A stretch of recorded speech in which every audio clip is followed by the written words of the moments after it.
മുല്ലപ്പെരിയാർ അണക്കെട്ടിലേക്കുള്ള നീരൊഴുക്ക് ക്രമാതീതമായി വർദ്ധിക്കുന്നതിനിടെ ജലനിരപ്പ് 138 അടിയായി ഉയർന്നു. സെക്കൻഡിൽ 3587 ഘനയടി ജലമാണ് അണക്കെട്ടിലേക്ക് ഒഴുകിയെത്തുന്നത്.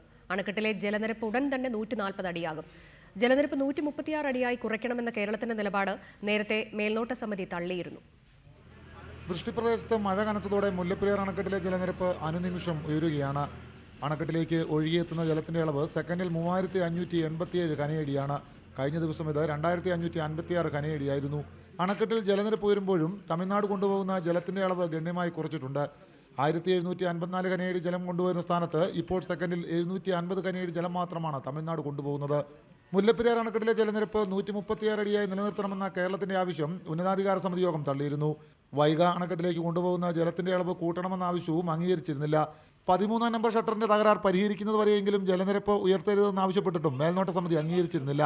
മേൽനോട്ട സമിതി ചെയർമാൻ ഡോക്ടർ LAV നാഥൻ തമിഴ്നാടിന് അനുകൂലമായ നിലപാടാണ് ഇന്നലത്തെ യോഗത്തിൽ കൈക്കൊണ്ടത്. ജലനിരപ്പ് 140 അടിയാകുമ്പോൾ ഷട്ടറുകൾ തുറക്കാമെന്ന തമിഴ്നാടിന്റെ നിലപാട് മേൽനോട്ട സമിതി അംഗീകരിക്കുകയായിരുന്നു.